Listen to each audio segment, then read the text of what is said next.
Grace Harper's scream cut through dawn like a blade through silk. Not surprise. Not pain. Acceptance. The sound of a woman who'd learned hope was a luxury she couldn't afford. Flint Morrison's hand found his Colt before his heart caught up. 5 years he'd walked past suffering. 5 years since Catherine's death taught him that caring meant losing. But that scream, that particular surrender, it shattered something in him he'd thought long dead. His horse didn't wait for his decision. It simply moved. Hook continuation. Before we ride into this storm together, I need you to do something. Hit that subscribe button. This story gets darker before it finds light, and I need to know you're still with me when it does. Drop a comment telling me what city you're watching from. I want to see how far Grace's story travels. Because what happened next in Redemption Creek, Montana, 1878? It matters. It still matters. Now, let's go back to that morning. The sound reached Flint 3 blocks before he saw it. Not the scream that had died. Worse. The silence after. The kind that meant people were watching, choosing not to see. Main Street stretched empty despite 30 souls crowding its edges. They pressed against storefronts like shadows trying to disappear into wood. Mrs. Weatherby stood in her shop doorway, hand over her mouth.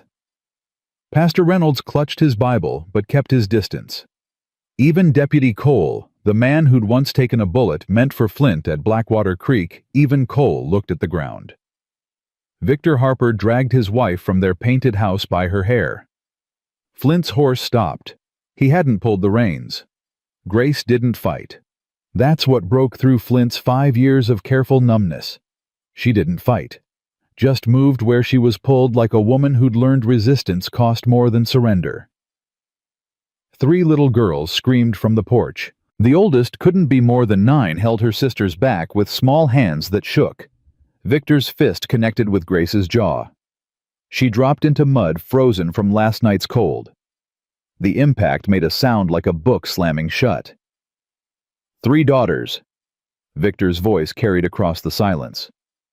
3 worthless girls, and you can't give me 1 son. He pulled back his boot. Flint was moving before thought caught up. His boots hit dirt. The Colt stayed holstered. Some things you didn't need a gun for. Harper. Victor turned. His eyes were red-rimmed pupils blown. Whiskey and rage, Flint knew that particular mix. His own father had worn the same look before Flint was tall enough to hit back. Stay out of family business, Morrison. Victor's hand was already bruised. This wasn't the first time today. Maybe not even the second. Stopped being family business when you brought it to the street. Flint walked forward slow, non-threatening, the way you approached a wounded animal likely to bite. Mrs. Harper, you're coming with me. The street inhaled, held it. Grace raised her head. Blood leaked from her split lip, mixing with mud on her cheek. Her left eye was swelling shut, but her right eye it fixed on Flint with something between terror and impossible hope. You'll hang for this, she whispered. Maybe. Flint extended his hand. But not today. Victor moved fast for a drunk man. His hand went to the knife at his belt. He'd gutted pigs with that knife. Everyone knew it. Everyone had seen the pigs. Flint's Colt appeared in his hand like magic. He didn't remember drawing. Didn't need to. 5 years of silence hadn't dulled the muscle memory of violence. The gun barrel pressed against Victor's sternum. Cold metal through a sweat-stained shirt. Don't. Flint's voice carried no inflection. Statement of fact, not threat. Don't make me. She's my wife. Victor's breath came in gasps. Fear or fury, hard to tell the difference. The law, Cole. Flint didn't take his eyes off Victor. You still owe me from Blackwater Creek. Silence stretched. Then boots on wood. Deputy Cole stepped down from the sheriff's office porch. Young face, old eyes. A man who'd seen too much too soon. Flint, I can't. You can. Flint's gun never wavered. Or I remind everyone what really happened there. How you froze. How it wasn't Indians that burned that family's cabin. Cole's face went white. The crowd shifted, interested now. Whispers starting. Flint, please. Choose Cole. Right now. Choose what kind of man you are. The deputy's hand moved to his badge. Touched it. For a moment, Flint thought he'd have to shoot through 2 men instead of 1. Then Cole's hand dropped. Victor Harper. Cole's voice cracked, but held. You're causing a public disturbance. Need you to step back. It wasn't much. Wasn't arrest or justice, or anything close to right. But it was enough. Victor spat. The glob landed near Flint's boot. You're both dead men. This town will forget by Sunday. Flint holstered his Colt. Extended his hand again to Grace. Ma'am? She stared at his hand like it might bite. 5 seconds passed. 10. The girls on the porch had gone silent, watching with identical wide eyes. Grace's hand, small, calloused, trembling, touched his. Flint pulled her to her feet. She swayed. He caught her elbow. Through the thin fabric of her dress he felt nothing but bone. Can you ride? Grace's voice broke. She tried again. The girls. Flint looked at the porch. 3 little souls huddled together. The oldest met his eyes. Something in her face, fierce and terrified and desperate all at once, it reminded him of Catherine holding their newborn daughter. The daughter who'd lived 4 days. The daughter they'd named Lily. Bring them. The oldest girl grabbed her sister's hands. They ran. Not to their mother. To Flint. Like he was safety. Like he was hope. Like he was anything other than a man who'd spent 5 years trying to die without the inconvenience of actually pulling the trigger. The smallest one, couldn't be more than 3, looked up at him with eyes the color of creek water in spring. Are you an angel? Something in Flint's chest cracked. No, sweetheart, just stubborn. He lifted Grace onto his horse. She weighed nothing. Less than nothing. How long since she'd eaten a full meal? The girls climbed up. They knew horses. That was something. Victor lurched forward. You can't. Flint turned. Drew. The Colt barrel pressed against Victor's forehead this time. Touch them again. Flint said, voice flat as winter ice. And law won't matter. Geography won't matter. God himself won't be able to hide you. We clear.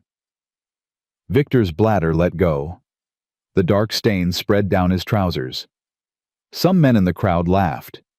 Most looked away. Flint mounted behind the girls. Grace sat in front holding the youngest. The middle child pressed against his chest. The oldest gripped the saddle horn with white knuckles.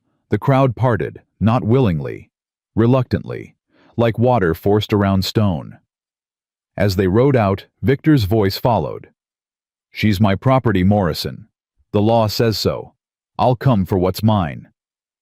Flint didn't look back, but his hands shook on the reins. Not from fear, from something breaking open inside him. Something he'd sealed shut the day he buried Catherine and Lily on the hill behind his cabin. The day he'd stopped being James Morrison and became Flint Hard, cold dead inside. The woman whispered through broken teeth. Why? He had no answer. Not one he could speak. So he said the only true thing he knew. Needed doing. They rode in silence.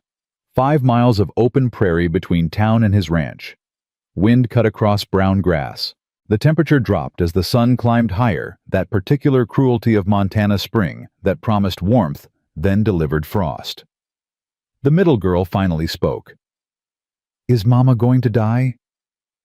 Grace's body went rigid. Flint felt it through the saddle. No, ma'am, he said.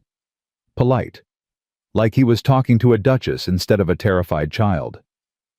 Nobody's dying today. That's what Papa said before he hurt Mama last time. The girl's voice carried no emotion. Just fact. The way a child speaks who's learned hope is dangerous.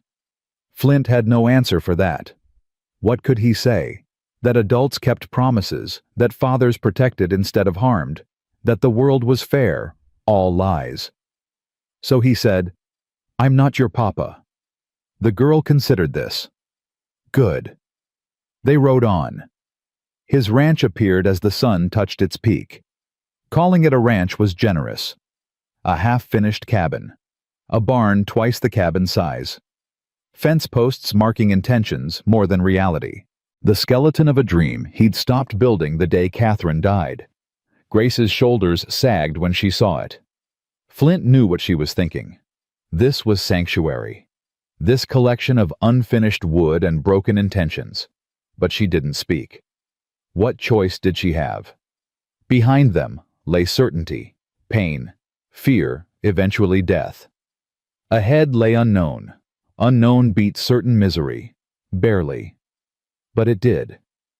Flint dismounted, helped the girls down one by one. Grace slid from the saddle and her knees buckled. He caught her. She flinched at his touch. Easy. He kept his voice soft, the way you talked to wounded animals. You're safe here. Safe. Grace laughed. It sounded like breaking glass. There's no such thing. Maybe she was right. Probably she was right. But Flint had made a choice back in town. A choice that meant something. A choice that might kill them all. He'd made it anyway. The cabin held one room. A bed he hadn't slept in for months. A table with 3 legs and a board propped under the 4th corner. A fireplace cold since last winter. The stone hearth where Catherine had stood hand on her swollen belly, talking about curtains and cradles, and the daughter they'd named Lily. Grace stood in the doorway, daughters pressed against her skirts. She looked around, evaluated, calculated escape routes. Flint knew the look. He'd worn it enough himself. "You take the cabin," he said, gathering blankets from a trunk. "I sleep in the barn." "Why?" Grace's voice was raw. "Why help us? What do you want?" He couldn't meet her eyes. "Nothing. Men don't do nothing for nothing. Maybe they should start." He left before she could question further. Crossed to the barn with his blankets and the weight of 3 pairs of eyes on his back. 4, counting the mother. The barn was familiar. He'd been sleeping here for months. Years, maybe. The cabin held too many ghosts. Catherine kneading bread. Catherine humming hymns. Catherine's water breaking on the floor he'd built with his own hands. Catherine screaming for hours. The doctor making him choose save the wife or save the baby. Him freezing. Unable to speak. Unable to choose. The doctor choosing for him. Choosing wrong. Both dying anyway. Flint spread his blankets in the stall where his mare usually stood. She was in the paddock now. Through the barn wall he heard sounds from the cabin. Voices. Movement. Life. He closed his eyes. Tried to sleep. Couldn't. What had he done? Brought a woman and 3 children to an unfinished cabin in the middle of nowhere. Victor would come. The law would come. Maybe the whole damn town would come. And then what? He had no plan. No strategy. Just the memory of that scream. That particular sound of surrender. The sound Catherine had made near the end when the fever took hold, and she stopped fighting. Maybe that's all anyone needed. A reason to stand. A reason to say not today. Not on my watch. Not while I'm still breathing. Maybe that was enough. Maybe it wasn't. Outside, wolves howled. Close. Too close. They'd been getting bolder as spring wore on. Hunger made everything desperate. Flint checked his rifle, checked his Colt, checked the Winchester he kept loaded by the barn door. If Victor came tonight, he'd find Flint ready. If the wolves came, same. If something inside him, the part that had been dead for 5 years, if that came back to life and demanded he feel again, demanded he care again, demanded he risk loving and losing again. Flint had no weapon for that. Morning came cold. Flint woke to silence. No, not silence. Something worse. The absence of threat. The illusion of peace. He rose. Crossed to the cabin. Knocked. No answer. His heart kicked. Were they gone? Had Grace run during the night? Taken the girls, and the door cracked open. The oldest girl peered out. She studied his face with an intensity that made him want to step back. Mama says you can come in, but slowly, and keep your hands where she can see them. Smart woman. Smart girl. Flint pushed the door open slow, hands visible, non-threatening. Grace stood by the cold fireplace. She'd found Catherine's old dress in the trunk. It hung loose on her frame. Her face looked worse in daylight, purples and blacks and yellows spreading like a sunset made of violence. But her eyes were clear, calculating, a woman making decisions. "We need rules," she said. "All right. You don't come in without knocking. Ever. Even if we're screaming. Even if you hear something that scares you, you knock and you wait." "Agreed." "You don't touch me. You don't touch my girls. Not for any reason. Not discipline, not comfort, not anything." "Understood. If you change your mind about whatever this is, you tell me. You give me warning. You don't just throw us out in the night." Flint nodded, waited. There was more. He could see it in her face. "And if Victor comes..." Grace's voice finally cracked. "If he comes and you can't stop him. If the law says I have to go back, you promise me something." "What?" "You take my girls. You keep them. You don't let them go back to that house. Promise me." The request hit Flint like a bullet. Take her children, raise 3 little girls, him, a man who'd failed his own daughter, who'd let her die before she'd lived. "Ma'am, I can't. Promise me." Grace stepped forward, her hands balled into fists. "Or we leave right now. I'd rather die with my daughters in the wilderness than watch them grow up learning that men can do anything they want. Anything. And no one stops them." The oldest girl moved to her mother's side. "Mama, please." "Quiet, Abigail." Grace's eyes never left Flint's face. "Promise. Or we go." Flint looked at the 3 girls. Abigail fierce and terrified. The middle one, he didn't even know her name yet. The smallest, still feverish from yesterday's cold ride, watching him with those creek water eyes. Lily would have been 6 now. Would she have looked like them? Would she have been brave like Abigail? Would she have needed protecting? "I promise," Flint heard himself say. "But it won't come to that." "How do you know?" "Because I'm not letting him take you." Grace studied him, looking for the lie, the crack in the armor, the moment when his nobility would fade and reveal the rot underneath. She wouldn't find it. Not because Flint was noble, but because he had nothing left to lose. A man with nothing to lose was the most dangerous kind. "All right," Grace finally said. "Then I suppose we're staying." "Suppose you are." The middle girl tugged her mother's dress. "Mama, I'm hungry." Grace's face crumpled. "I know, baby. I know."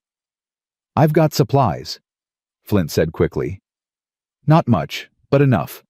I'll get breakfast started." He moved to the fireplace, started building a fire from kindling he'd cut months ago.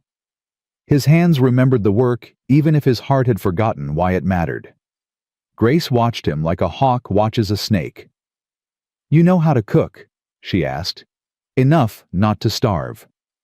"Let me." She moved beside him. Not close. Careful distance maintained. "I'll earn our keep. Cooking, cleaning, mending. I won't be a burden." "You're not a burden." "Then what am I?" Flint paused. The kindling caught. Small flame growing. He fed it slowly. Patient. The way you built anything worth keeping slow and steady, and giving it room to breathe. "You're someone who needed help," he finally said. "I'm someone who needed to give it. Maybe that's enough." Grace made a sound. Not quite a laugh. Not quite a sob. "Maybe," she said. "Or maybe we're both just fools who'll regret this come nightfall." She was probably right. But the fire was growing now, light and warmth spreading. The girls drew closer to it, hands extended, seeking heat, seeking safety. Flint watched them. Something in his chest, that sealed-off place where his heart used to live, it shifted, just slightly. Like frozen earth acknowledging spring might eventually come. Maybe regret would come at nightfall. But right now, in this moment, 3 little girls were warming their hands by a fire he'd built. Right now, that was enough. Outside, the wind picked up, carrying with it the smell of distant rain. And underneath that, something else. The scent of wolves. Still hungry, still circling, still coming. The fire crackled while Grace made breakfast from supplies that should have run out months ago. Flint watched her move around the cabin, careful, efficient, like a woman who'd learned to be invisible while working. Her daughters sat at the table, silent. Too silent. Children that age should be noisy, should be fighting over who sat where, should be complaining about being hungry. These 3 just waited, hands folded, eyes down. Grace set plates in front of them. Beans and cornbread. Not much, but hot. "Thank you, Mama," they said in unison. Rehearsed, automatic. "Eat slow," Grace instructed. "Make it last." Flint stepped forward. "There's more if they want it." Grace's head snapped up. "We won't take charity we can't repay." "It's not charity, it's breakfast. Everything's charity when you own nothing." Her voice carried an edge. "When your husband controls every cent, every scrap of food, every—" She stopped, looked at her daughters, softened her tone. "We'll earn what we eat, what?" The smallest girl, little Beth, he'd heard Grace call her, looked up at Flint with those creek water eyes. "Are you gonna hurt Mama now for talking back?" The question hit harder than Victor's fist would have. Flint knelt, brought himself to the child's level. "No, ma'am. People can disagree in this house without anybody getting hurt. That's how it works here." Beth studied him. "That's not how it worked at home." "I know, sweetheart. But this isn't there. This is different." "How?" Flint had no answer. How did you explain safety to a child who'd never known it?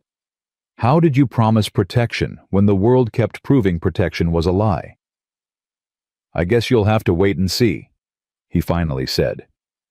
"Give me a chance to show you." Beth considered this. Then she held out her hand. In her palm sat half a piece of cornbread. "You should eat too. Mama says men get angry when they're hungry." Something in Flint's throat closed up. He took the cornbread.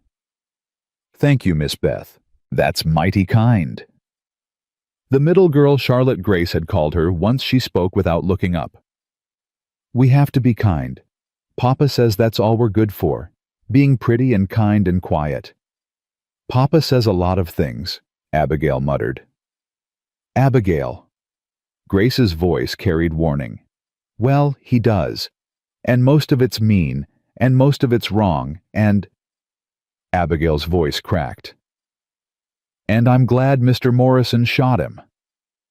"I didn't shoot him," Flint corrected gently. "Just encouraged him to step back." "You should have shot him." "Abigail Harper, that's enough."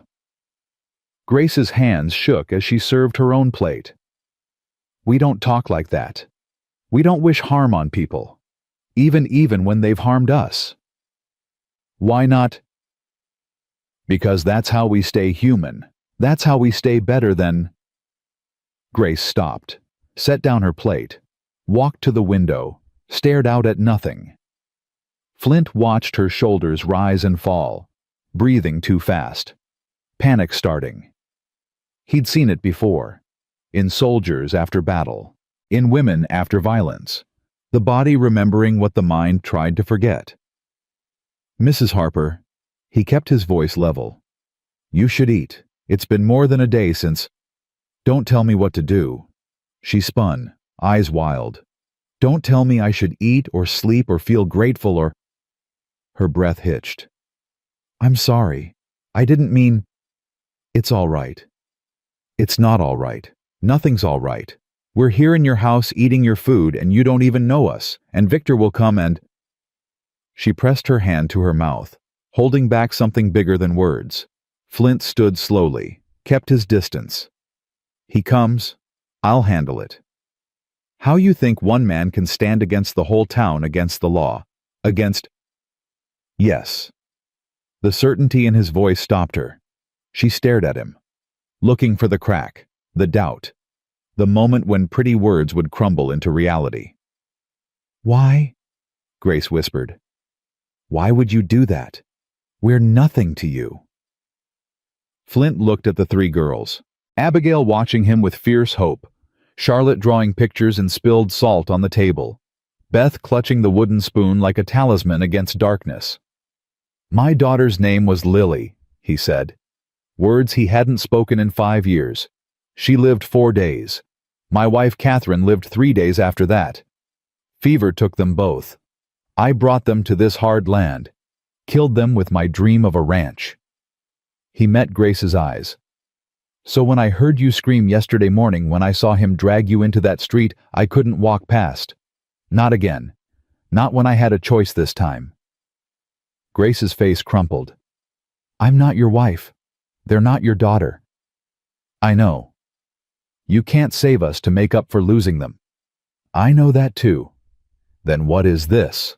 Flint had no answer, not one that made sense, so he said the only true thing he knew. "It's a man who stopped living 5 years ago, finding a reason to start again, even if it kills him." Silence filled the cabin. Outside a crow called, harsh and lonely. Abigail broke the quiet. "I think that's the saddest thing I ever heard." Flint almost smiled. "Probably is. But also the bravest." Now he did smile. Just a little. First time in years. "Don't know about that." "I do," Abigail said. "Being sad and being brave at the same time, that's the hardest kind of brave there is." Grace made a sound. Half laugh, half sob. She sat at the table, picked up her fork, took a bite, chewed, swallowed, like it hurt. "All right," she said. "All right, we'll stay. For now, until we figure out what happens next. That's all I'm asking." They ate in silence. Not comfortable, but not hostile either. Just 5 people in a cabin sharing a meal, pretending the world outside had forgotten they existed. It hadn't. The sound of hoofbeats came around noon. Single rider, moving fast. Flint was outside mending fence when he heard it. His hand found his Colt before his mind registered threat. Old habits, the ones that kept you alive when kindness would get you killed. Grace appeared in the cabin doorway, face pale. "Is it—" "Get inside. Bar the door. Don't open it unless I say." She obeyed without argument. The door closed. He heard the heavy beam slide into place. The rider crested the hill. Not Victor, female, riding astride in trousers, hat pulled low. As she got closer, Flint recognized her. Clara Blackwood, from the saloon. Catherine's friend from before, from when Catherine was alive and the world made sense. Clara reined in her horse 20 feet away. Smart, outside pistol range, outside grabbing range, a woman who'd learned caution the hard way. "Morrison." "Clara?" She studied him. "You look like hell. You look like you rode hard to tell me something I already know. Victor's rallying men, plans to come get his wife back. Tomorrow, maybe tonight." "Let him come. He's got the sheriff with him, and Pastor Reynolds, and maybe 12 others. You planning to shoot your way through 15 men?" Flint checked his Colt. Checked the Winchester leaning against the fence post. "If I have to." Clara laughed, hard and bitter. "Catherine always said you had more honor than sense. Guess she was right." The name hit him like a fist. He hadn't heard anyone speak it in years. People in town acted like Catherine had never existed. Like mentioning the dead would summon ghosts. "Don't," he said. "Don't what?" "Don't say her name. Don't remind you that she was my friend too, that I held her hand while she died because you couldn't bear to watch. Clara. She'd be ashamed of you. You know, the way you've been living, or not living, hiding out here like a wounded animal waiting to die. You finished. No. Clara dismounted, walked closer, still outside grabbing range, but near enough to see his eyes. Catherine would also be proud as hell of what you did yesterday, standing up to Victor, protecting that woman and her girls. That's the James Morrison she married, the one who gave a damn about something other than his own pain. Flint looked away. I'm not doing this for Catherine. I know. You're doing it because it needs doing. Because that's who you are when you stop trying to die. She paused. That little girl in there, the youngest one, she's got a fever again. Heard it from Mrs. Weatherby, who heard it from the preacher's wife who saw you ride out yesterday. Beth. Her name's Beth. Beth needs medicine. Real medicine, not whiskey and prayers. I brought some. Clara pulled a wrapped bundle from her saddlebag. Laudanum for pain, willow bark for fever, clean bandages. It's not much, but it's what I could get without raising questions. Flint took the bundle. What do I owe you? Nothing. Clara. It's not for you, it's for Catherine. She'd want those girls protected, so I'm protecting them. That's all. She mounted her horse, started to turn, stopped. Morrison. When Victor comes, and he will come, you need to understand something. He's not coming for his wife. He's coming for his property. In his mind, there's no difference. You took what's his. He'll kill you for it if he can. Law will back him. Then I'll die. And those girls. That woman, what happens to them when you're dead? Flint had no answer. Clara's voice softened. Make a plan, James. Don't just be brave. Be smart. Catherine deserves that much. Those girls deserve that much. She kicked her horse. I'll try to slow them down. Buy you maybe a day. Use it. She rode off. Dust trail marking her path back to town. Flint stood alone in the yard holding medicine for a child who wasn't his. Protecting a woman he barely knew. Making choices that would probably get him killed. Catherine would have hated this plan, would have called him reckless and noble, and too damn stubborn for his own good. She would have been right. He walked back to the cabin, knocked. It's me. The door opened. Grace stood there, knife in hand. One of his kitchen knives. Not much of a weapon, but better than nothing. Who was it? Friend. Brought medicine for Beth. He handed over the bundle. And a warning. Victor's coming. Tomorrow or tonight. Grace's face went blank. The knife clattered to the floor. Then we run. Right now. Take the girls and... No. You can't fight 15 men. Maybe not, but I can make them pay for every inch of ground. Make it cost more than they're willing to spend. And when you're dead, when they drag me back, and he... Grace's voice broke. You don't know what he'll do. You don't know what he's capable of. Then tell me. She looked at her daughters. They'd gone silent, listening, learning that safety was temporary, and monsters were patient. Not in front of them, Grace whispered. Flint nodded. Abigail, take your sisters to the barn. Show them where the chickens nest. Teach them how to gather eggs. Abigail stood, old beyond her years. You're planning something. I'm planning to keep you safe. Will it work? Honest question. Deserved an honest answer. I don't know. Abigail took her sister's hands, led them outside. The door closed behind them. Grace sagged against the table. He broke my arm once, twisted it until it snapped. Told the doctor I fell. The doctor knew. Everyone knew. No one said a word. Flint stayed silent. Let her talk. He locked me in the root cellar for 2 days after Charlotte was born. Said I needed to think about my failures, about how I disappointed him, again. Her voice stayed level, flat. The way you talked about weather or crops or anything that didn't matter. After Beth came the third daughter, he stopped pretending. stopped making excuses, just hurt me whenever the mood struck, and the girls he never hit them, never had to. They learned to be perfect, to be invisible, to never need anything. Grace, don't. She looked up, eyes dry but haunted. Don't pity me. Don't tell me I'm brave or strong or survived something hard. I'm not brave. I'm a coward who stayed because leaving meant dying, and at least staying meant my girls had a mother. That's not cowardice. That's love. Love, she laughed, hollow. Love is what got me into this. I loved Victor once, believed him when he said he'd build us a life, believed marriage meant partnership, believed... She stopped. Doesn't matter what I believed, only matters what's true. And truth is, he'll come for us. He'll take us back. And this time, I think he'll kill me. Not quickly, not mercifully, but eventually. Flint moved to the window, stared out at the prairie, at the fence he'd been mending, at the barn where 3 little girls were learning to gather eggs, at the life he'd stopped building 5 years ago.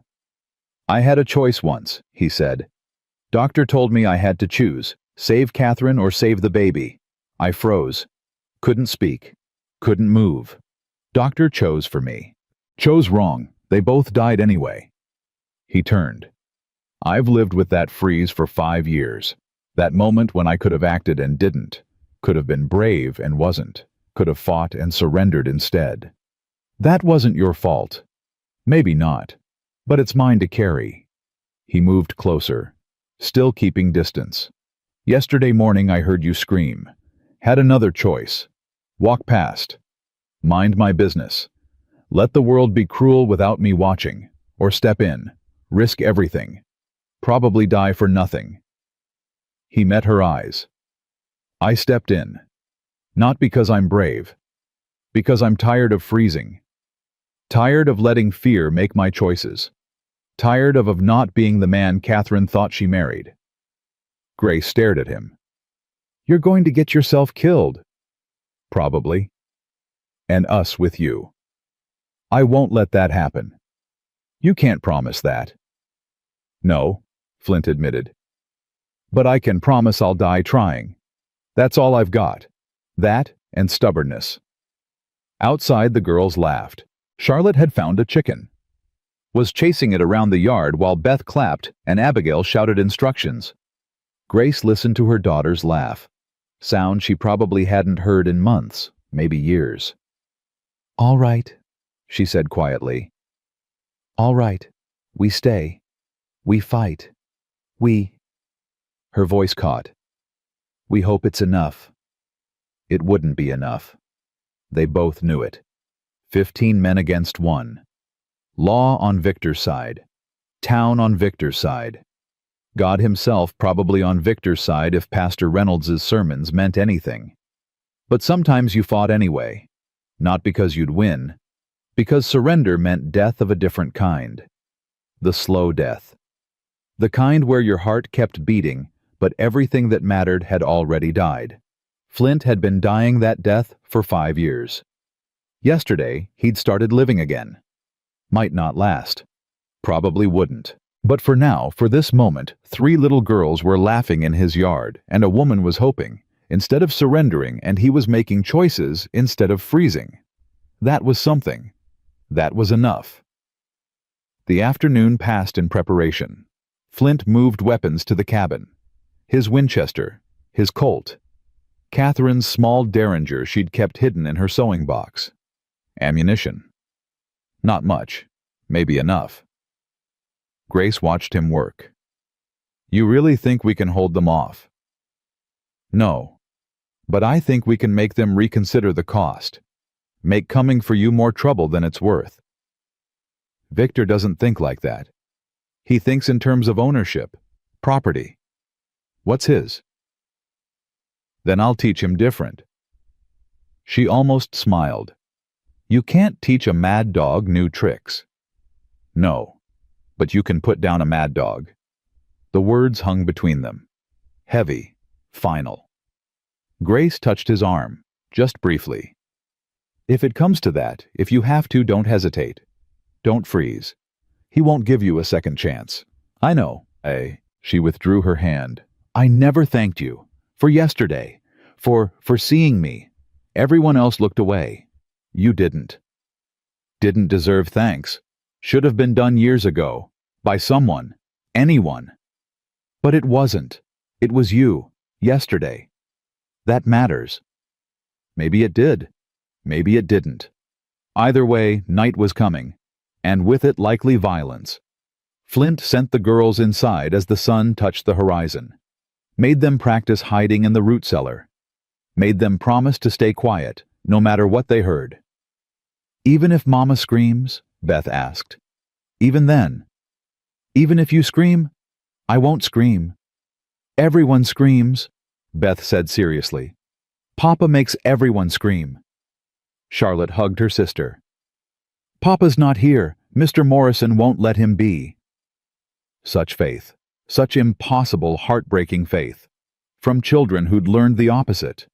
Who'd learned that men broke promises and violence won and hope was a luxury. Flint knelt, looked at all three girls. I'm going to tell you something true, and I need you to believe it. Can you do that? They nodded. Your papa hurt you. Hurt your mama. That was wrong. That was his choice. His evil. Not yours. Not hers. His. He paused. Chose his words carefully. Not all men are like him. Some men keep promises. Some men protect instead of harm. Some men think little girls are blessings, not disappointments. Are you that kind of man? Abigail asked. I'm trying to be. What if you fail?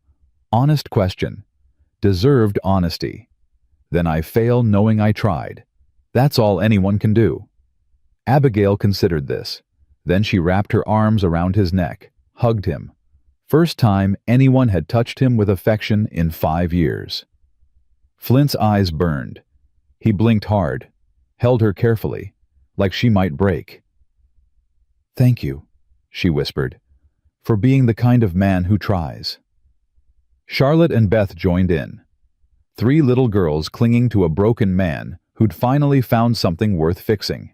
Grace watched from the doorway, tears streaming down her battered face. She didn't wipe them away, just let them fall. When the girls finally released him, Flint stood, cleared his throat. All right, into the cellar. Stay quiet. Stay hidden. Don't come out until your mama or I tell you it's safe. They obeyed. Climbed down into darkness. Abigail pulled the cellar door closed behind them. Flint and Grace stood alone in the cabin. Night falling fast. Wolves howling in the distance. Or maybe men. Hard to tell the difference. What now? Grace asked. Now we wait. I hate waiting. Me too. They waited. Flint by the window rifle across his lap. Grace at the table derringer in her hand. Learning its weight. Its promise of violence if violence came. Hours passed. Midnight came and went. No riders, no torches, no Victor. Maybe Clara had bought them more time. Maybe Victor was planning something worse. Maybe the first bullet shattered the window. Glass exploded inward. Grace hit the floor. Flint was already moving rifle up, scanning the darkness beyond the shattered window. Muzzle flash from the tree line. 200 yards. Maybe 3 shooters. Stay down, he said. Another shot. This one hit the doorframe. Splinters flew. They weren't trying to kill. Not yet. This was intimidation. Terror. Making them understand how trapped they were. Grace, can you shoot? I don't know. I never... Point and pull. That's all. Don't aim for killing. Aim for noise. Make them think twice about coming closer. She crawled to the opposite window. Hands shaking so hard the derringer rattled against the sill. I can't see anything. You will. Wait for muzzle flash. Then fire at the light. Victor's voice carried across the darkness, amplified by whiskey and righteousness and the kind of rage that made men do evil things. Morrison, send out my wife and children. Do it now, and maybe you live. Maybe I let you walk away from this. Flint didn't answer. Answering gave away position, gave them something to shoot at besides wood and glass. I know you can hear me. I know she's in there. Grace. Victor's voice cracked. Grace, baby, I'm sorry. I was drunk. Didn't mean it. Come on home now. Bring the girls. We'll forget this happened. Grace made a sound. Not quite a laugh. Not quite a sob. He always says that. Always sorry. Always didn't mean it. Until next time. Don't answer him, Flint said. Let him talk. Let him waste his breath. More shots. One hit the chimney. Stone chips flew. Another punched through the door. The heavy wood held but barely. From the root cellar, a child's cry. Quickly muffled. Beth probably. Scared by the gunfire. Abigail would be holding her. Keeping her quiet. Teaching her to be invisible again. Grace's face twisted. My babies are safe. Underground. Stone walls between them and bullets. They're safer than we are. Grace. Victor again. Closer now. Maybe 100 yards. Don't make me come in there. Don't make me hurt him. Just walk out right now. We go home. Everyone lives. He's lying, Grace whispered. I know.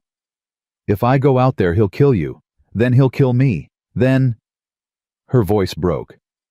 Then my girls have no one. You're not going out there. What if it's the only way to save them? What if... Grace. Flint met her eyes across the dark cabin. I didn't bring you here to sacrifice you. I brought you here to keep you alive. That's what's happening. You understand. She nodded. Didn't believe him, but nodded anyway. Sheriff Morgan's voice joined Victor's. Official. Legal.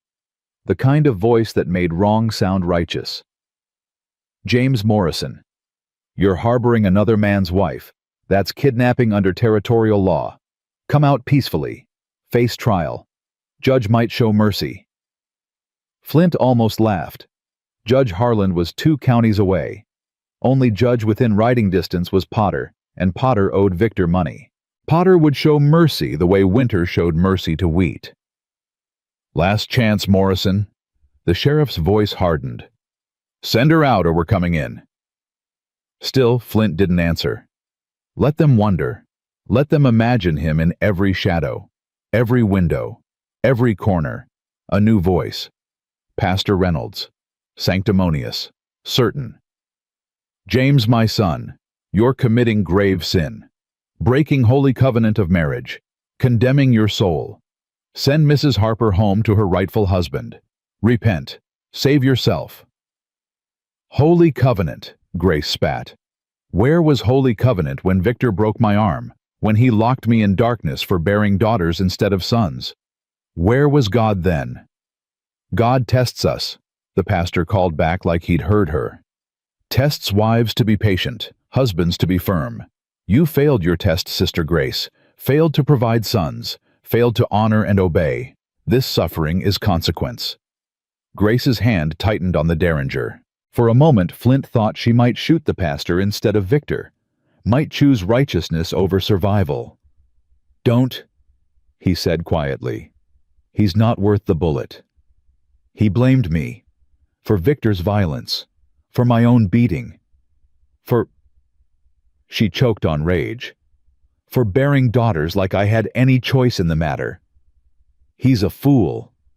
He's the voice of this town, voice of God, they say.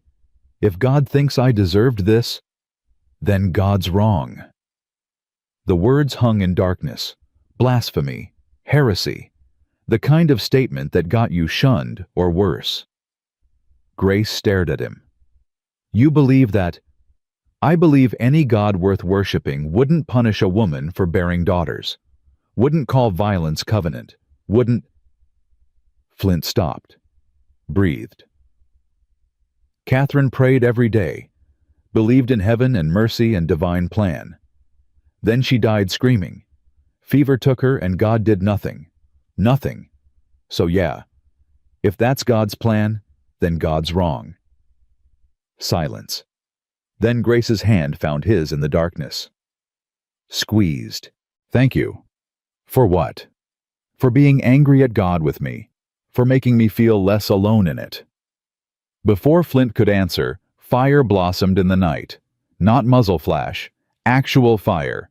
Torches, 6 of them, moving closer, surrounding the cabin. "They're going to burn us out," Grace whispered. "No, they want you alive, want to parade you back, make an example, fire's just for show." But his gut told him different. Told him Victor was past caring about alive or dead, past caring about anything except ownership, taking back what was his or destroying it so no one else could have it. The torches stopped 50 yards out. Circle of flame in darkness. Inside that circle, Flint counted shadows. 15 men, like Clara said. Maybe more.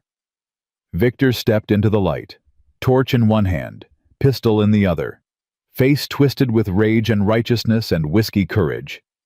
"I'm coming to the door, Morrison. Gonna count to 10. You don't send her out. I'm throwing this torch through that window. Cabin burns. You burn. Grace burns. And those 3 little disappointments in the cellar, they burn too." Grace's breath hitched. He knows. He knows where they are. He's guessing. What if he's not? Flint's mind raced. The cabin would burn fast. Dry wood. Dry thatch. Maybe 5 minutes to engulf. Root cellar might protect the girls. Might not. Stone and earth, but smoke would seep through. They'd suffocate before they burned. 1. Victor's voice cut through night. "I'm going out," Grace said. "No." 2. "My girls are down there. I won't let them burn because of me." 3. "Grace, listen." 4. "If you go out there, he kills you. Then he kills me. Then he takes those girls and raises them to think mothers are disposable, and fathers are gods, and women deserve whatever violence comes. That what you want." 5. Grace's face crumpled. "I want my babies to live. That's all. Just live." 6. "They will, but not by surrender. Not by teaching them that monsters win if they shout loud enough." 7. Flint made a choice. Risky, probably fatal, but better than burning. He stood, moved to the door, Winchester ready. 8. "What are you doing?" Grace hissed, calling his bluff. 9. Flint threw open the door, stepped into firelight, rifle aimed at Victor's chest. "Throw that torch, and I put a bullet through your heart before it lands.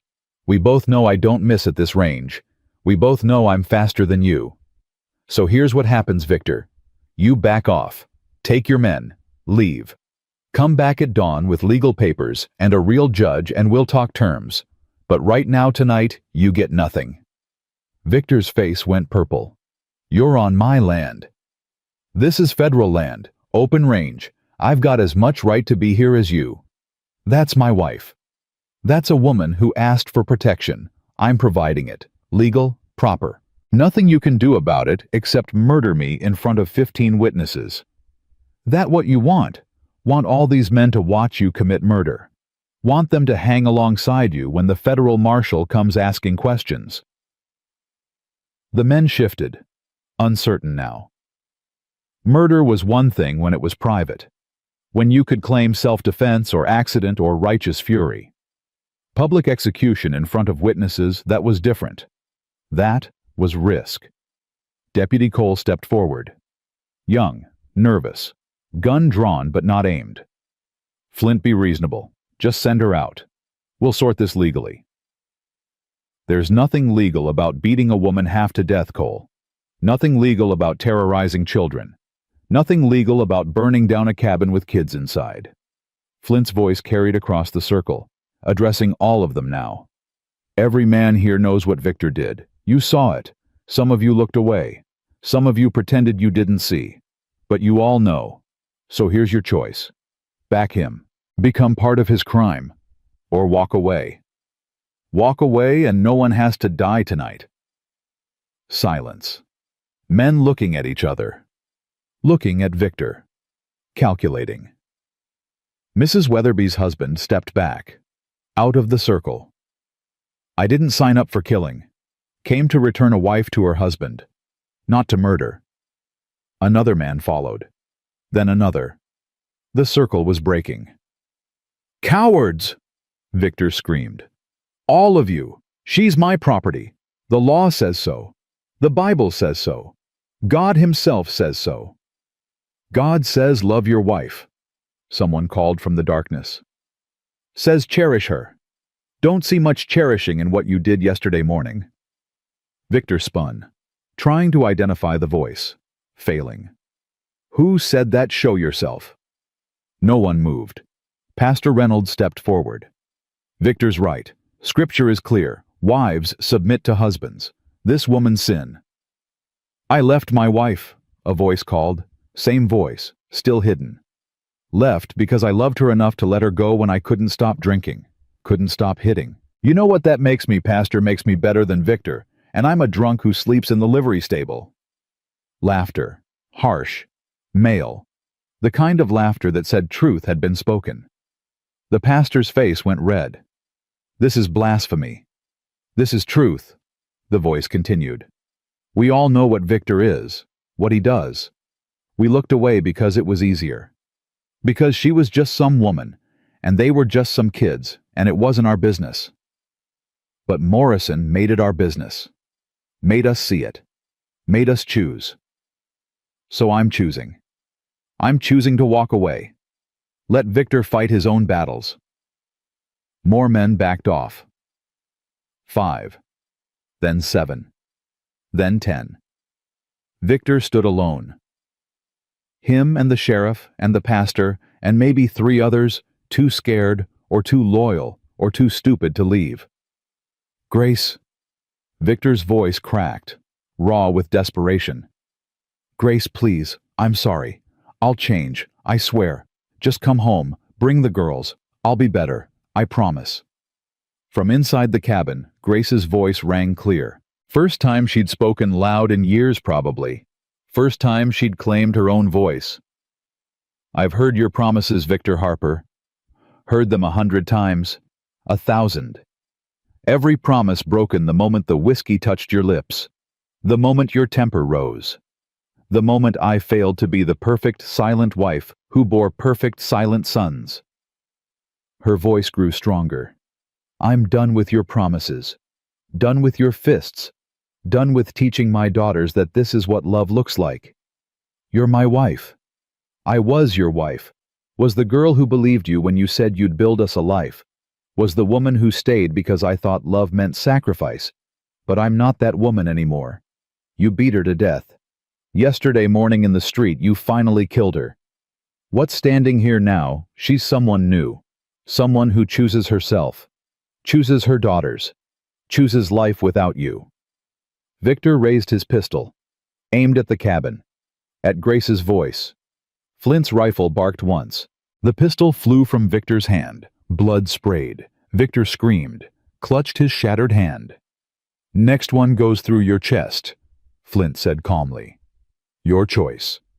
Sheriff Morgan drew his gun. Aimed at Flint. You just assaulted. I defended a woman from a man trying to shoot her. You saw it. Everyone saw it. Victor aimed his weapon at an unarmed woman. I stopped him. That's not assault. That's justice. The sheriff wavered. Gun still raised, but finger off the trigger. He knew Flint was right. Knew every witness would testify that Victor shot first, or tried to. Walk away, Morgan, Flint said quietly. You're a good man under that badge. Don't die defending a bad one. The sheriff's gun lowered. Inch by inch. Finally, he holstered it. This isn't over, Morrison. Yes, it is. Tell Victor when he sobers up, he comes near Grace or those girls again, I won't shoot to wound. I'll shoot to kill. And I'll smile doing it. The sheriff dragged Victor away. The other men followed. Torches retreating into darkness, leaving Flint alone in the yard, still holding his rifle, still ready for violence. But the violence was done. For tonight, anyway. Grace stumbled out of the cabin, fell to her knees in the dirt, sobbing. Not sad sobs. Relief. Release. The kind of crying that came from holding back for years. Flint lowered his rifle, crossed to her slowly. "Grace?" She looked up, face wet with tears and moonlight. "You shot him." "Just his hand. He'll live." "You should have killed him." "Maybe. But that makes me a murderer. Makes you a widow married to a murderer. Makes those girls orphans. Wounding sends a message. Killing starts a war." Grace grabbed his hand, the one that held the rifle. That had just shot her husband. She pressed it to her face, kissed his knuckles. "Thank you. Thank you. Thank you." Flint stood frozen. Hadn't been touched like that in 5 years. Hadn't felt gratitude directed at him instead of resentment or pity or awkward silence. "You're welcome," he managed. The root cellar door creaked open. 3 small faces peered out. Dirty, terrified, alive. "Mama," Abigail called. "I'm here, baby. I'm here. It's safe now." The girls climbed out, ran to their mother. All 4 of them collapsed into each other, crying, laughing, clinging. Flint stepped back, gave them space, gave them this moment of survival and relief and family. He walked to the fence, stared out at darkness where Victor had stood, where torches had burned, where 15 men had come to take back property and left empty-handed. Victory, temporary, fragile, but real. Behind him, Grace's voice. "Girls, go inside. Get cleaned up. I'll be there in a minute." The girls obeyed, still too well trained, still too accustomed to following orders without question. Grace joined him at the fence, stood close but not touching, both of them staring at nothing, at everything. "What happens now?" she asked. Now Victor licks his wounds, nurses his rage, plans something worse. Will he come back? Yes. When? Don't know.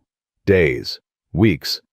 He'll come with more men, more guns, more legal paperwork, more authority. Flint turned to face her. Or he'll come alone at night with a knife and revenge in his heart. Men like Victor, losing makes them dangerous. Losing publicly makes them fatal. Grace wrapped her arms around herself. Then we can't stay. Have to run, tonight, before Mo. No. Why not? We've got maybe a day's head start. We take the girls' ride west. And live how with what money? What supplies you think 3 little girls can survive hard riding, sleep on frozen ground, eat whatever we hunt, or go hungry? Better than waiting here to die. Maybe. Or maybe we stand our ground, build something, make this mean something. Grace laughed. Bitter. Mean what that one good man stood against the world and lost. That's not meaning. That's tragedy. Catherine used to say the same thing. The words came before Flint could stop them. Said my pride would get us killed. Said I should bend more, compromise, make peace with how things were instead of fighting for how they should be. He paused. She was probably right.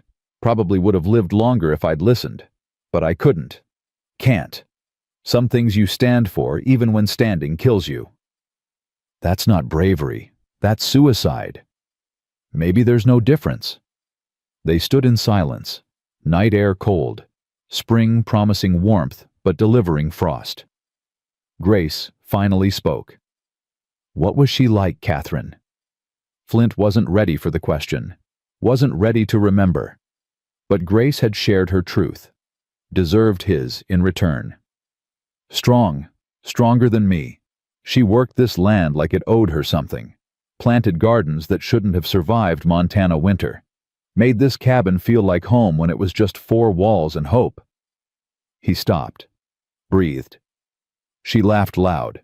Sang off key. Told terrible jokes. Made terrible coffee. Loved me anyway, even when I was difficult. Especially when I was difficult. She sounds wonderful. She was. Then she was pregnant. Then she was dying. Then she was dead. all in the space of a week. Like the world decided wonderful things don't last. Shouldn't last. Grace touched his arm. I'm sorry. Me too. Do you think she'd approve of this? Of me and the girls? Flint considered. Really considered. Catherine had believed in justice, in protecting those who couldn't protect themselves, in standing against wrong even when standing cost everything. She'd have helped you before I did, he finally said. Would have marched into that street and grabbed you herself. Would have shot Victor without hesitation. Would have... His voice caught. Would have been the brave one while I stood frozen. You didn't freeze yesterday. No, but I froze once when it mattered. When she was dying and I couldn't choose. Couldn't act. Couldn't... He stopped. Shook his head. Doesn't matter now. Past is past. Past is never past, Grace said softly. It's always right here. Always shaping what we do next. She was right. The past lived in every choice, every hesitation, every moment of courage or cowardice. From inside the cabin, Beth's voice called, Mama, Charlotte's bleeding. Grace ran. Flint followed. Charlotte sat at the table, blood streaming from her nose, not hurt, not hit, just stress, fear, body breaking under the weight of terror. Grace grabbed a cloth, pressed it to her daughter's face. It's all right, baby. Just your nose. Happens sometimes when you're scared. You're safe now. You're safe. But Charlotte's eyes wide and dark, and knowing they said she understood safety was temporary. That men came with torches and guns. That mothers bled and fathers raged, and the world was cruel more often than kind. Flint knelt beside her. Hey there, Miss Charlotte. You're tougher than you think. Survived tonight. Stayed quiet in that cellar. Protected your sisters. That's bravery. Charlotte looked at him. I don't want to be brave. I want to be normal. Want to live somewhere where men don't shoot and mama don't cry and... Her voice broke. Want to not be scared all the time. The words hit harder than bullets. Harder than Victor's fists. Harder than anything. Flint had no answer. No promise he could make. No future he could guarantee. So he did the only thing he could. He told the truth. I know, sweetheart. I know. And maybe someday you will be. Maybe someday this will just be a bad story you tell your own daughters.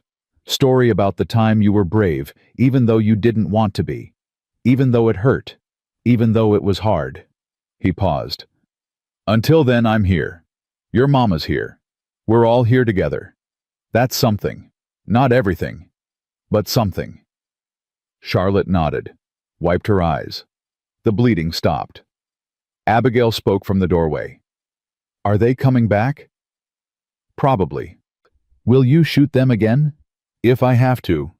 Good. Abigail's voice carried steel. They deserve shooting. All of them. For watching. For helping Papa. For...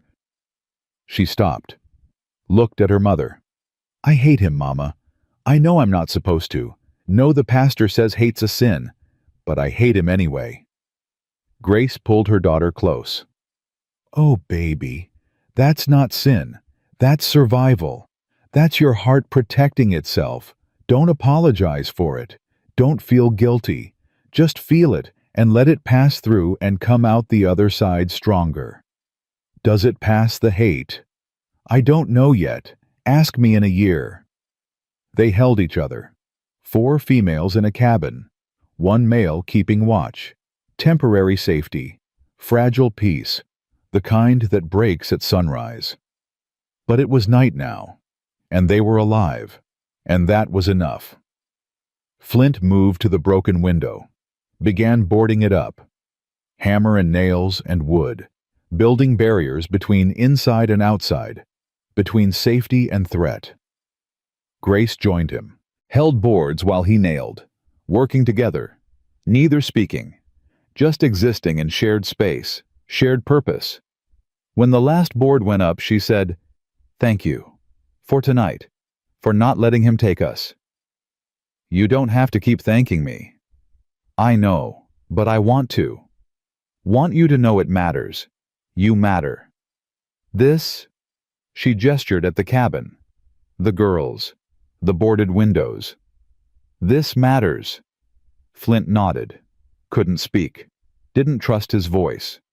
They stood in darkness, listening to wind, listening to silence, listening to the sound of not dying. Outside, wolves howled. Or maybe just the memory of wolves. Hard to tell anymore. Dawn came too bright, too honest. The kind of light that made last night's victory feel smaller, more fragile. Flint stood in the yard, watching the sun climb over prairie that stretched forever in every direction. Nowhere to hide, nowhere to run. Just open land and open sky, and the weight of choices he couldn't take back. Grace emerged from the cabin, hair loose, face still swollen from Victor's fists 2 days ago. 2 days. Felt like years. Felt like minutes. Time had lost meaning somewhere between the shooting and the boarding up of windows, and the sound of children crying themselves to sleep. "Girls are still sleeping," she said. "First peaceful sleep they've had in, I don't know, months, maybe longer. Let them rest." "What about you? Did you sleep at all?" Someone had to keep watch. You can't keep watch forever. Eventually you'll collapse. Then, what good are you to any of us? She was right. Flint's eyes burned. His hands shook from exhaustion and adrenaline crash, and the particular weariness that came from holding yourself ready for violence that might come any moment or never come at all. "I'll rest when it's safe." "When will that be?" He had no answer. Safety was a lie people told themselves. A comfort for those who hadn't learned better. Grace knew that now. Her daughters knew it. Hell, everyone in Redemption Creek knew it. They just pretended otherwise. Grace moved beside him. Close enough he could smell soap and smoke and something underneath fear that had soaked into skin and wouldn't wash out. "Victor won't let this go. You know that." "I know." "He'll come back. With more men. More legal authority. More—" She stopped. Started again. "Or he'll come alone. At night. With a knife. He's done it before." Flint's jaw tightened. "Done what before?" "There was a man. Years ago. Before we married. Courted me. Sweet boy. Made me laugh. Victor found out. Challenged him to a fight. Said it was about honor. About settling things like men." Her voice went flat. "They found the boy 3 days later. Throat cut. Victor said it was bandits. Everyone believed him. Or pretended to." "Grace? I'm telling you so you understand. Victor doesn't fight fair. Doesn't fight honorable. He waits. He plans. He strikes when you're not looking. When you've let your guard down." She turned to face him. "You saved us yesterday. I'm grateful, more than I can say. But gratitude won't stop a knife in the dark. Neither will running. No, but maybe it buys time, buys distance, buys a chance." Before Flint could answer, hoofbeats. Single rider, coming fast from town. His hand found his Colt. Grace moved behind him. Instinct, trust, the kind that came from standing together through gunfire. The rider crested the hill. Clara, again, face grim. Horse lathered from hard riding. She reined in, dismounted. "We've got problems. More than yesterday. Victor's hand is infected. Doctor says he might lose it. Maybe the whole arm if it spreads." Clara's eyes were hard. "He's blaming you. Says you deliberately shot to maim, shot to cripple, says it's attempted murder. It was self-defense. I know that. You know that. 15 witnesses know that. But Victor's spinning it different. Saying you ambushed him. Saying he came peacefully to talk to his wife, and you opened fire without warning." Grace laughed. Sharp. Bitter. "Peacefully. With 15 armed men and torches. I said he was spinning it. Didn't say it was true." Clara looked at Flint. "Sheriff's coming back. This time with papers. Real papers. Federal marshal signed off. Says Grace has to return to her husband or face charges of abandonment. Says you have to surrender for assault with intent to kill." The words hung in morning air. Heavy.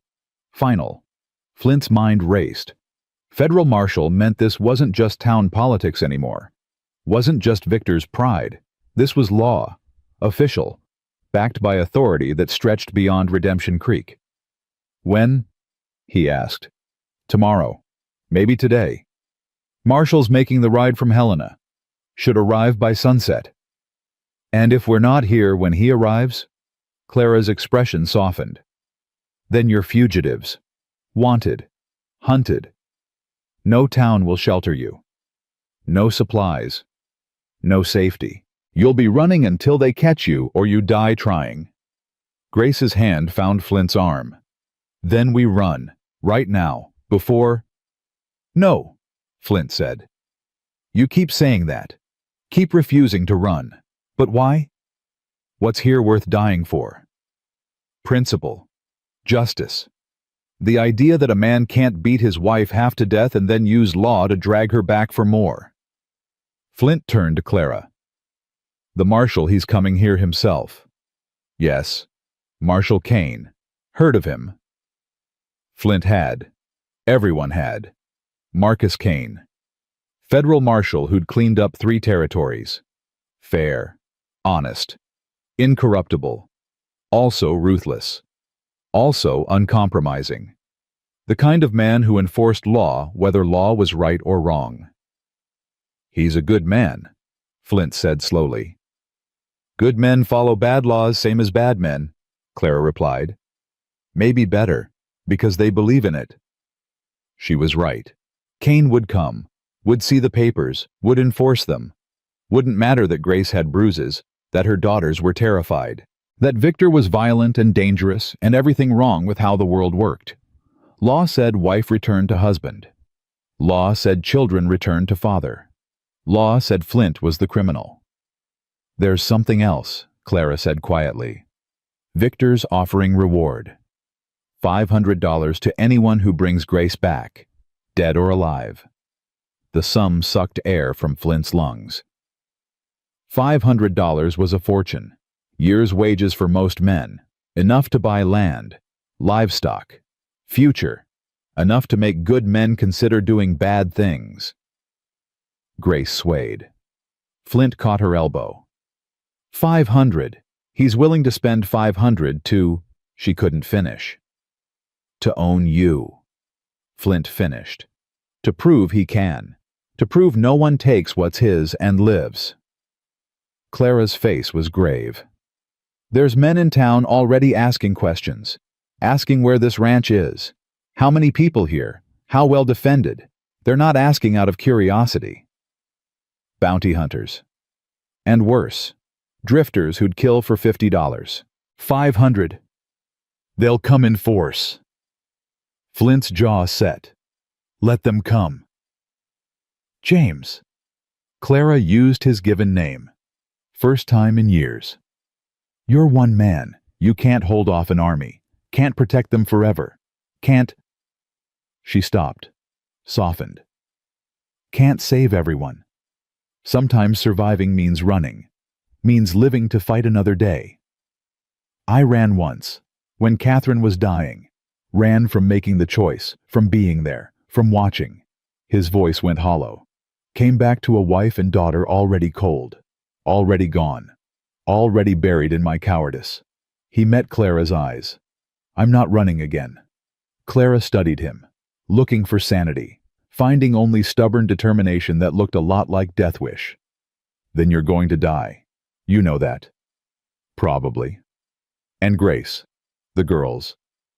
What happens to them when you're dead? I won't let. You won't be able to stop it. You'll be in the ground, and they'll be dragged back, and Victor will do worse than before, because now he's got permission. Got legal authority? Got 500 reasons to make it hurt. The truth hit like Victor's fists. Clara was right. Fighting meant dying. Dying meant losing. Losing meant Grace and her daughters returned to hell with no hope of escape. Grace's voice cut through his spiral. Then I go back. Now. This morning. Before more people die. Before... No. Flint's voice was steel. It's my choice. It's suicide.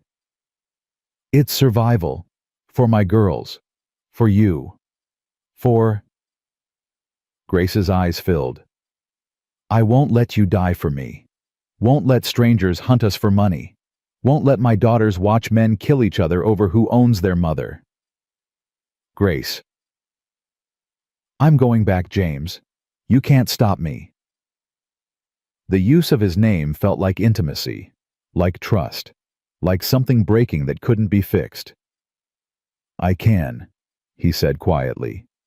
I can lock you in the root cellar, can tie you up, can force you to stay. Then you're no better than Victor. The word struck true, drew blood. Flint stepped back, looked at this woman who'd survived years of violence, who stood here bruised and terrified and willing to walk back into hell to save him, to save her children, to save everyone except herself. You're right, he admitted. I can't force you, won't force you. Your choice, your life, your risk. He paused.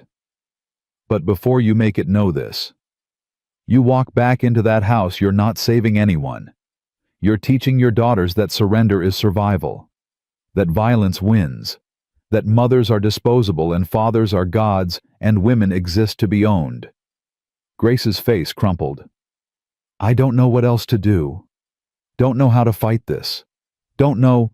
You fight by standing, by refusing, by making them drag you kicking and screaming instead of walking peacefully into your own destruction. That's easy to say when you're not the one being dragged. I know. I know it's easy for me. I'm not the one with everything to lose. I'm not... He stopped. Breathed. Started again. Catherine used to say I had more courage than sense. Used to say I'd get us both killed with my principles and pride. Maybe she was right. Maybe I'm asking you to die for principles that don't matter to anyone but me. They matter, Grace whispered. They matter more than anything. But mattering doesn't stop bullets, doesn't stop bounty hunters, doesn't stop. From the cabin, a child's scream. Beth. They ran. Clara followed. Flint hit the door first. Gun drawn, ready for Victor, ready for bounty hunters, ready for violence. Beth sat on the floor, holding her arm. Not bleeding, not shot, just spider, Abigail said calmly. She's scared of spiders. The tension drained. Flint holstered his gun. Grace collapsed against the doorframe, laughing or crying, hard to tell. Spider, she repeated. I thought. I know, Flint said. Me too. Clara picked up Beth, examined the arm. No bite, just fear. You're all right, sweetheart. Just a little spider. Probably more scared of you than you are of it. Beth hiccuped. I don't think so. Charlotte appeared from the bedroom. Is Mama leaving? I heard you talking. Heard you say she was going back to Papa. Silence. Heavy. Crushing. Grace knelt, pulled both her younger daughters close. No, baby. I'm not. She looked up at Flint. At Clara. At the boarded windows and the broken door and the evidence of last night's violence. I'm not going anywhere. We're staying, all of us, together. But the men who are coming, let them come.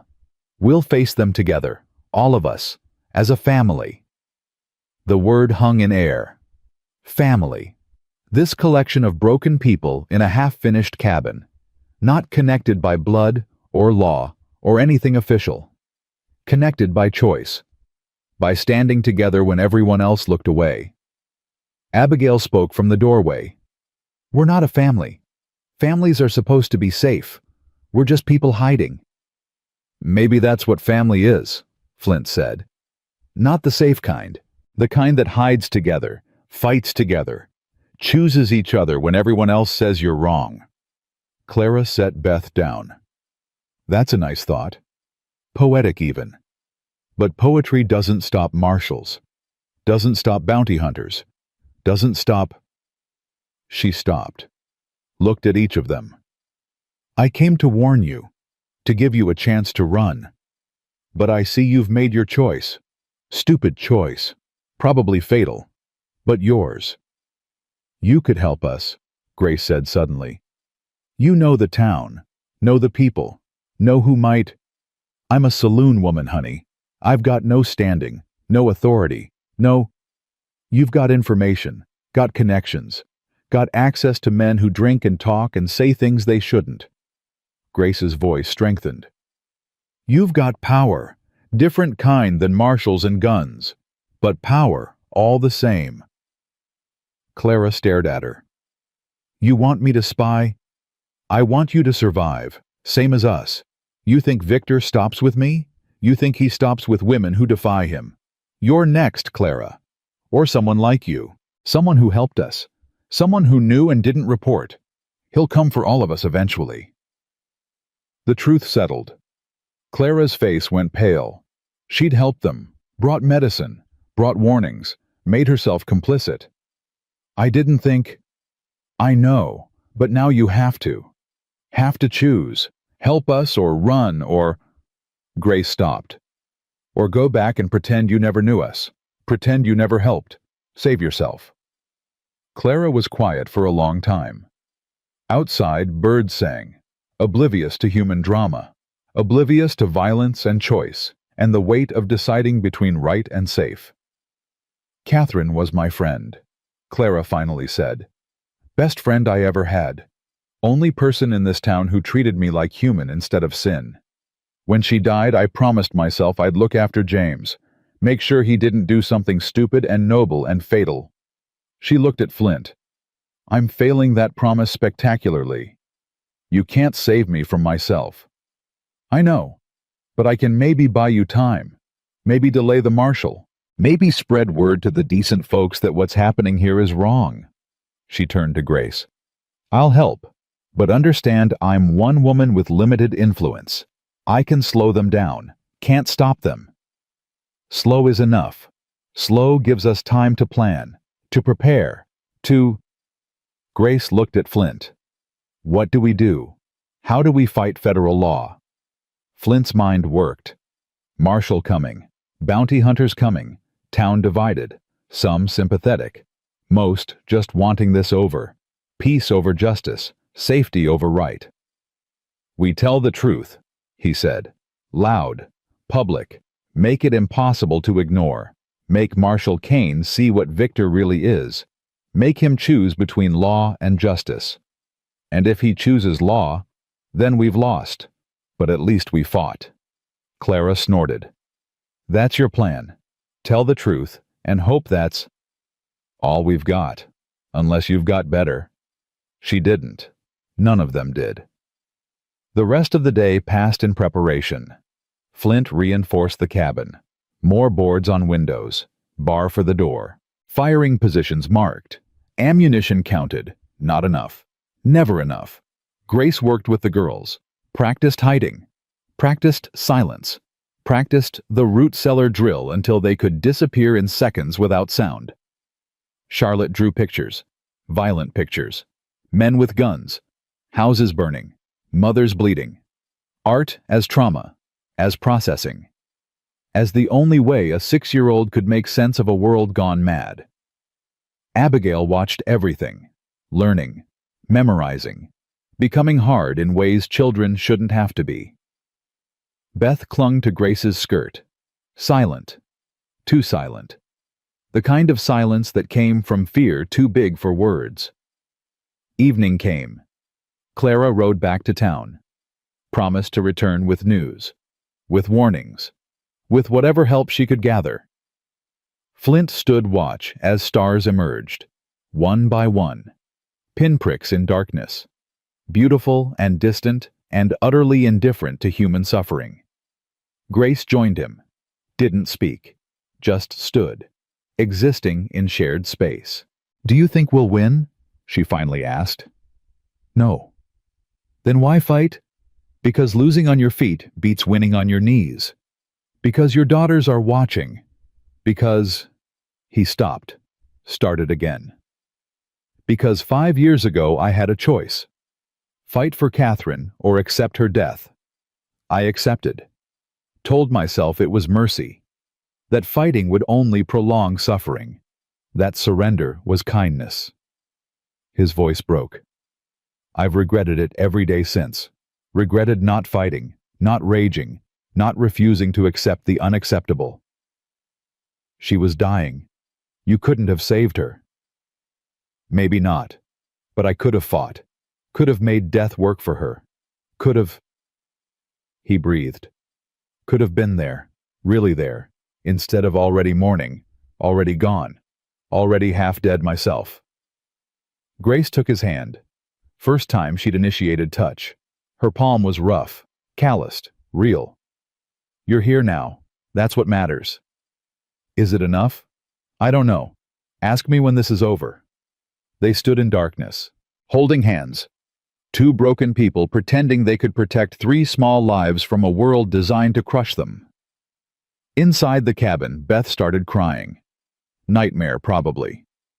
Grace went to her, left Flint alone with stars and silence and the growing certainty that tomorrow would bring reckoning.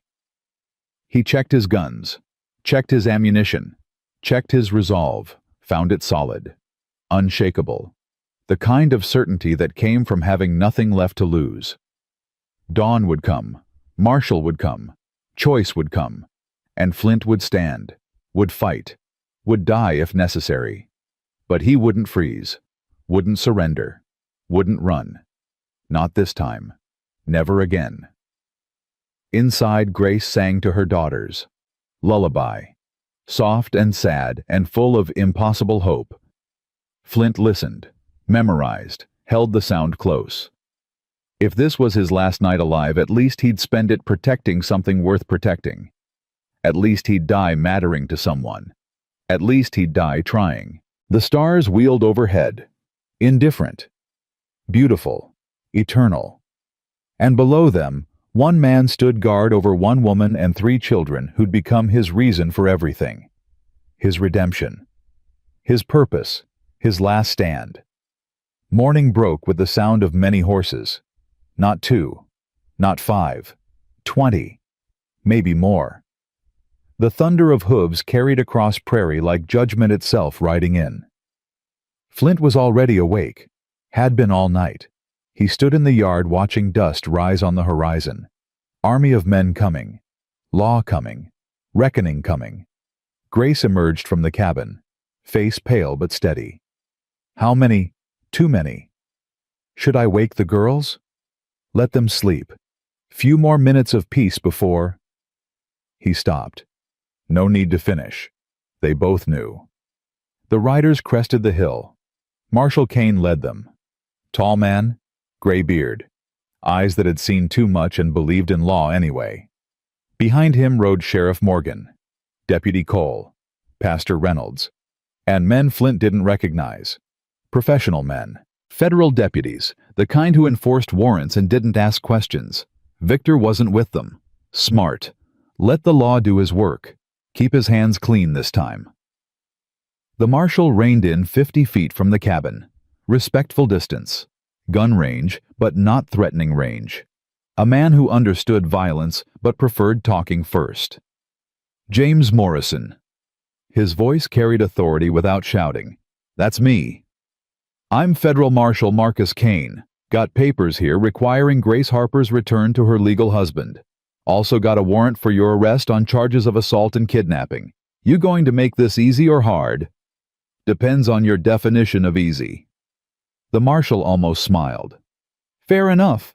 How about we start with talking just you and me? No guns, no threats. Just two men trying to sort this without bloodshed. Flint glanced at Grace. She nodded, trusting his judgment, trusting him. He walked forward, slowly, hands visible, no weapons drawn. The marshal dismounted, did the same. They met in the middle of the yard. Up close, Kane looked tired. The kind of tired that came from enforcing laws you didn't always agree with.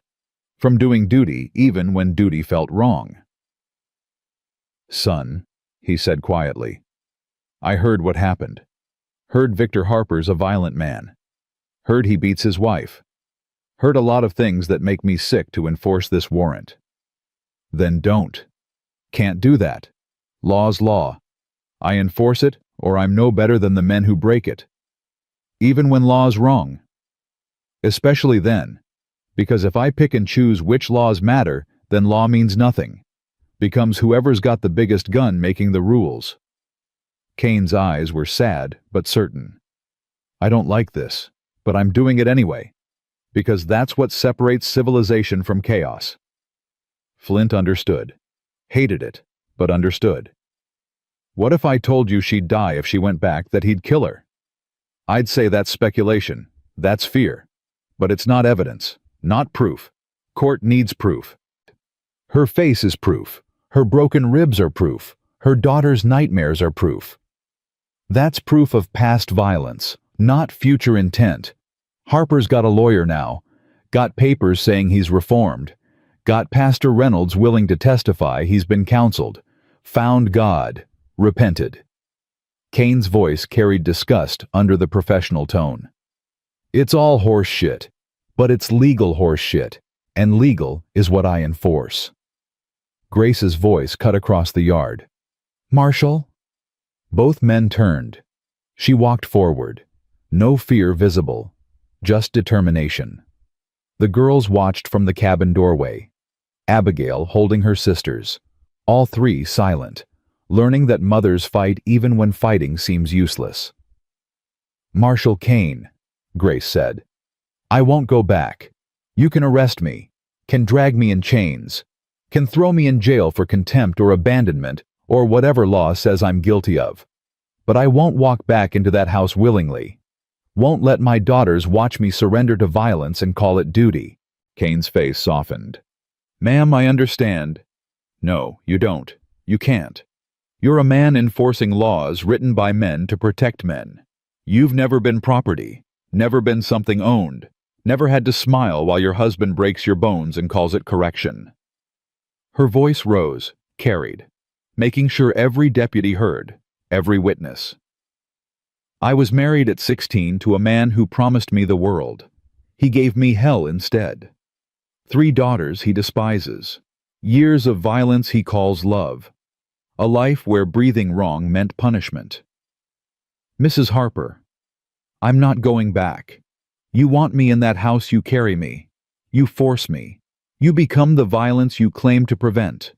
And every man here, every single one you live with, knowing you returned a woman to her death because law said you should. Silence. Heavy. The deputies shifted. Some looked away. Some looked at the marshal, waiting for orders. Kane removed his hat, ran his hand through gray hair. Ma'am, if I don't enforce this warrant, I lose my badge, lose my authority, lose my ability to protect anyone. You're asking me to throw away my career for principle. I'm asking you to choose between career and conscience, between what's legal and what's right, between... Grace's voice broke. Between law and life, mine, my daughter's, every woman who comes after me who needs protection and gets legal papers instead. The marshal looked at Flint. This you're doing, you coaching her. No, this is all her. I'm just the fool who stood beside her. Fool's right. You know what happens next, if I ride away without her, if I let you both defy federal warrant. Kane's voice hardened. Bounty hunters come. Lawless men. They won't talk first, won't give you choices. They'll burn this cabin with all of you inside and collect their money from the ashes. Let them try. You can't stop them all. Maybe not. But I can make it cost. Make it expensive enough that $500 doesn't seem worth the risk. Kane studied him, reading, evaluating, seeing something in Flint's eyes that made him pause. You're serious. You'd die for this. Already did once, 5 years ago when my wife died. Been walking around dead since. This. He gestured at Grace. At the cabin. At the girls watching from the doorway. This is me choosing to live again. Choosing to stand for something. Choosing to... He stopped. Started differently. My daughter lived 4 days. Never got to see her grow. Never got to teach her that the world could be safe, could be kind, could be worth living in. His voice roughened. Those 3 girls in that cabin, they're learning what kind of world this is, what kind of men exist in it. I'd rather die showing them some men stand against evil than live showing them evil wins, because it's legal." The marshal was quiet for a long moment. Behind him, deputies waited. Sheriff Morgan looked impatient. Pastor Reynolds looked righteous. Deputy Cole looked sick. Finally, Kane spoke. "I've been a marshal for 20 years. Enforced laws I hated. Arrested men who didn't deserve it. Returned runaway slaves before the war. Returned deserters during. Returned wives to husbands. Children to fathers. Did my duty every time, even when duty tasted like ash." He looked at Grace, at Flint, at the girls. "But I've also got discretion. Got authority to delay enforcement if circumstances require investigation. If new evidence suggests the warrant's based on false pretense." Hope flickered. Dangerous. Fragile. "What kind of evidence?" Flint asked carefully. "The kind that needs time to gather. Witness statements, medical examination, documentation of past violence." Kane's eyes were steady. "I can give you maybe a week, maybe 2 if I stretch it. But then I've got to file my report, got to make a recommendation. And if that recommendation is that Grace Harper needs protection rather than return well, that's a different legal situation entirely. You'd do that. I'd do my job, thoroughly, properly, following all procedures." The ghost of a smile. "Procedures take time." Relief hit like physical force. Grace's knees buckled. Flint caught her, held her up. Both of them shaking. Sheriff Morgan rode forward. "Marshal, with respect, you're letting personal feelings interfere with what? Sheriff, with doing a thorough investigation, with making sure justice is served properly, with following procedure." Kane's voice went cold. "Unless you're suggesting I should arrest a woman without investigating her claims of abuse, without documenting her injuries, without interviewing witnesses. That what you're suggesting?" Morgan backed down. "No, sir. Just saying Victor Harper's got rights, too. Got legal standing." "He does. And those rights will be respected, after I've done my due diligence. After I've ensured returning Mrs. Harper wouldn't constitute negligent endangerment. After I've—" Kane stopped, looked at Grace. "After I've made damn sure I'm enforcing justice, not just law." Pastor Reynolds urged his horse forward, Bible in hand, always the Bible. "Martial scripture is clear. Wife submits to husband. This woman's defiance is sin. Returning her is godly duty. Pastor, I enforce federal law, not biblical law, and federal law says I've got to investigate claims of abuse before enforcement, so that's what I'm doing." Kane's tone left no room for argument. "You got a problem with that, take it up with the territorial governor." The pastor opened his mouth, closed it, rode back to the pack of men. Deputy Cole spoke up. Young voice, nervous but determined. "Marshal, I was there, 2 days ago. Saw Victor drag Mrs. Harper into the street. Saw him beat her while half the town watched. That's assault. Public assault. Why isn't he under arrest?" Good question. The kind that made men uncomfortable. Kane nodded slowly. "You willing to make a statement to that effect?" Official statement. Cole glanced at Sheriff Morgan, at the other townsmen, at his own future disappearing if he testified against Victor Harper. Powerful man, connected man, man who could destroy a young deputy's career. "Yes, sir," Cole said. "I'm willing. Should have done it days ago. Should have—" His voice cracked. "Should have stopped him right then. Arrested him. Protected her. Did nothing instead. Just watched. Like everyone else." Shame rippled through the deputies, through the townsmen. The kind of shame that came from knowing you'd failed. Failed to act. Failed to protect. Failed to be the person you thought you were. Abigail's voice called from the cabin. "Mr. Cole." The deputy turned. "Yes, ma'am." "Thank you for telling the truth." Cole's face crumpled. He nodded. Couldn't speak. Just nodded. Kane looked at Flint. At Grace. I'm leaving 2 deputies here. Protection. Anyone comes for you. Bounty hunters, townsmen, Victor himself, they go through federal authority first. Understood. Why? Grace whispered. Why are you helping us?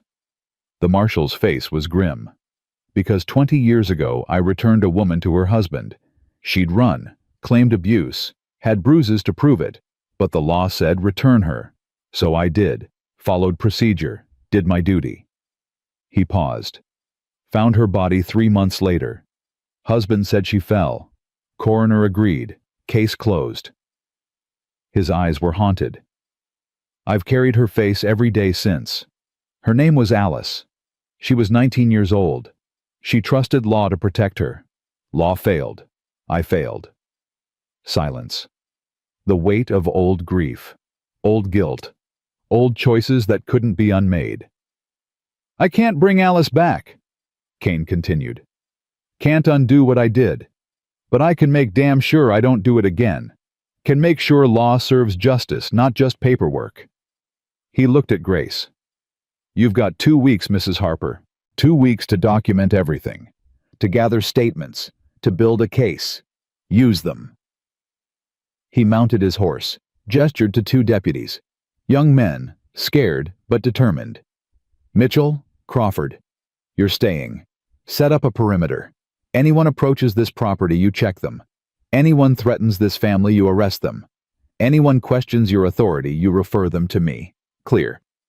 Yes, sir, they said in unison. The marshal looked at the remaining men. At Sheriff Morgan and Pastor Reynolds and the townsmen who'd come expecting easy compliance. We're done here. Anyone's got a problem with how I'm handling this, file a complaint. I'll be at the territorial office, writing my report, taking my time. He wheeled his horse, rode off. Most of the men followed. Sheriff Morgan lingered, face red, angry. This isn't over, Morrison. Victor's got money, got lawyers, got friends in Helena. You think one marshal's sympathy changes anything? I think it buys time. That's all I need. Time for what? For truth to matter more than money. Morgan laughed, harsh. Truth never matters more than money. You'll learn that, probably the hard way. He spat in the dirt, rode off. The yard went quiet. Just Flint and Grace, and 3 little girls and 2 young deputies who looked almost as scared as the children. Grace turned to Flint, tears streaming. We have time, 2 weeks. We can build a case, can get witnesses, can fight. Flint finished. Can fight proper, legal, the way Catherine would have wanted, the way that might actually win.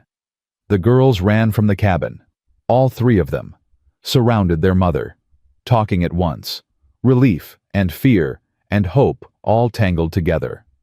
Deputy Mitchell approached. Can't be more than 20. Sir, where should we set up? Barn's defensible. Got clear sight lines. I'll show you. The young man nodded, grateful for direction, for purpose, for a chance to do right after seeing so much wrong. As Flint led them to the barn, Grace called after him. James! He turned. Thank you, for standing, for fighting, for... She stopped, started again. For being the man who didn't look away. He had no words, just nodded, kept walking. But something in his chest, that sealed place where his heart used to live, it cracked wider. Let in light, let in warmth. Let in the possibility that maybe life wasn't just about surviving. Maybe it was about choosing, about standing, about being the person you needed when no one else would. The days that followed were strange, quiet, almost normal. The deputies kept watch. Clara brought supplies and statements from townswomen willing to testify. Mrs. Weatherby came personally, brought preserved food and her own story of a first marriage that ended with bruises and broken bones. Brought names of other women, other wives, other mothers who'd survived or hadn't. A pattern emerged. Victor wasn't unique. He was common, expected, tolerated, Because law and custom and God himself apparently said husbands could correct wives, could discipline, could own.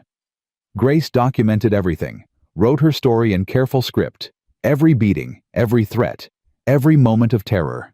The act of writing it down, of making it real and witnessed and undeniable, it changed something in her, made her stronger, harder, more certain. The girls adapted. Abigail helped with testimony. Charlotte drew pictures, evidence in crayon and charcoal. Beth started laughing again. Small victories, fragile healing. Flint watched it all, participated when needed, stepped back when not. Let Grace lead her own fight. Let her daughters find their own strength. He was support, foundation, the man who stood ready but didn't take over. Nights were hardest. When darkness came and old fears returned and the weight of 2 weeks' deadline pressed down like physical force, Grace would stand at the window, watching for Victor, watching for bounty hunters, watching for the moment when temporary safety would shatter. Flint stood with her. Didn't talk much. Didn't need to. Just existed in shared space, shared vigil, shared stubborn refusal to surrender. 1 week passed, then 10 days, then 12. Marshall Kane returned on the 13th day. Brought a woman with him. Doctor. Real doctor, not the town drunk who sometimes set bones. An actual physician from Helena.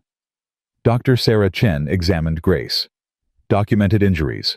Old breaks that had healed wrong. Scars that told stories.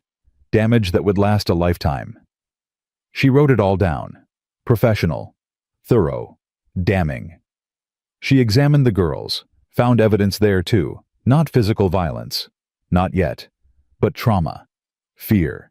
The kind of damage that didn't show in bruises, but showed in how children flinched at loud noises. At male voices. At sudden movements. Dr. Chen's report was clinical, factual, devastating. This woman has sustained repeated traumatic injury consistent with long-term physical abuse, she wrote. Returning her to the environment where these injuries occurred would constitute medical negligence and likely result in severe harm or death. I recommend immediate intervention and protection under territorial statute concerning domestic violence and child endangerment. Marshall Kane read the report. Nodded. This changes things. This gives me grounds to recommend permanent separation.